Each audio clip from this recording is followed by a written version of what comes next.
أعزائي المشاهدين السلام عليكم. السؤال الثاني، ما زلنا في المهرجان وعمال كده اخد من وقت المهرجان واكلم حضراتكم. السؤال الاولاني كان احنا اتخلقنا ليه واحنا قاعدين هنا ليه في الحياه؟ هدفنا ايه؟ ممكن نعمل ايه؟ وقلنا بسرعه جدا، هي بس دقائق سريعه يعني. السؤال الثاني، حد بيسال بيقول انا اقدر اعمل حاجه كويسه؟ انا انفع؟ هو انا استطيع؟ هو انا اقدر؟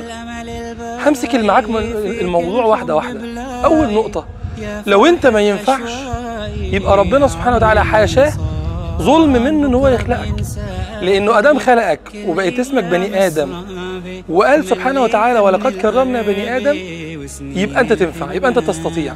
بنشوف في التلفزيون كتير معاقين برجله وبلسانه وبعينيه بيكتب وبيقرا على الكمبيوتر وبتاع، وبنقول يا خبر ابيض، معقوله واحد بالامكانيات دي قدر يعمل الحاجات الجميله دي ومرمي الكمبيوتر وعلى الانترنت والى اخره؟ انت تقدر، ينفع. وازاي تقدر؟ دي بقى عند ربنا سبحانه وتعالى. يبقى روح له بقى واساله سبحانه وتعالى انه يعطيك من فضله الكبير. يبقى اول حاجه، هل تقدر؟ ايوه تقدر. تعال ناخد رقم 2، هل انت بالوضع الحالي تقدر؟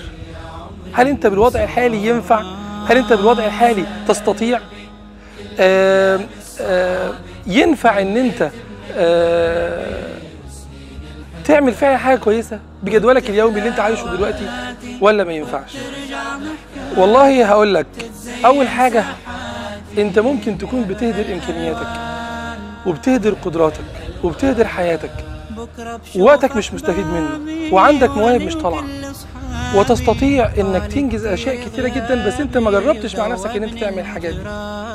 طيب الحل ايه؟ الحل انك تتاكد انك لابد ان تصنع شيء، لابد ان انت تضيف في الحياه شيء. فاول حاجه تخطر على بالك، انا لازم اسيب اي حاجه نضيع وقتي. يبقى 24 ساعه بيصفصفوا على 5 ساعات في الاخر، لان في 8 ساعات نوم والباقي لعب. هبدا بقى اقلص الموضوع ده، يبقى اوفر وقت. رقم 2، هبدا اشوف انا ميال لايه واطلع موهبتي من خلال اللي انا ميال له، واذاكر وادرس، فاثقل الموهبه بالدراسه. هتفاجأ ان انت تقدر تعمل حاجات كتير اول ما تنجح، ولو في جزء ولو في موضوع ولو في حاجه. ورقم 3، هبدا اشوف ناس ماشيه معايا في نفس الاتجاه ومعايا في التخصص بتاعي او في الوظيفه بتاعتي، واعمل معاهم صحبه عشان يضمنوا لي حاجتين. الحاجه الاولانيه، ما ارجعش تاني للوقت اللي بيضيع مني. والحاجه الثانيه، ما تبقاش وان مان شو، شايف من زاويه واحده، يبقى عندك اكتر من زاويه فعمالين يساعدوك وانت بتساعدهم، بتعملوا زي فريق عمل، بتعملوا زي عصف ذهني ومناخ كده من الشراره الذهنيه، يديك معلومه تديله معلومه الى اخره. انت تقدر، تقدر. اخر حاجه اختم بيها، بس عندي مشاكل. اخرج بره المشاكل. ازاي؟ انت ادرى. بس عندي مشاكل، حاول تقلل المشاكل. عندي مشاكل مش قادر تسيبها، مش قادر تخرج منها، مش قادر تحلها دلوقتي، حاول تتاخرها شويه كده وتاخد خطوه لقدام.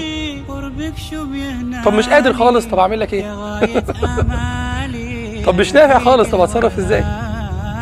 سيب المشاكل، خلي عندك اراده، اوعك تسوف.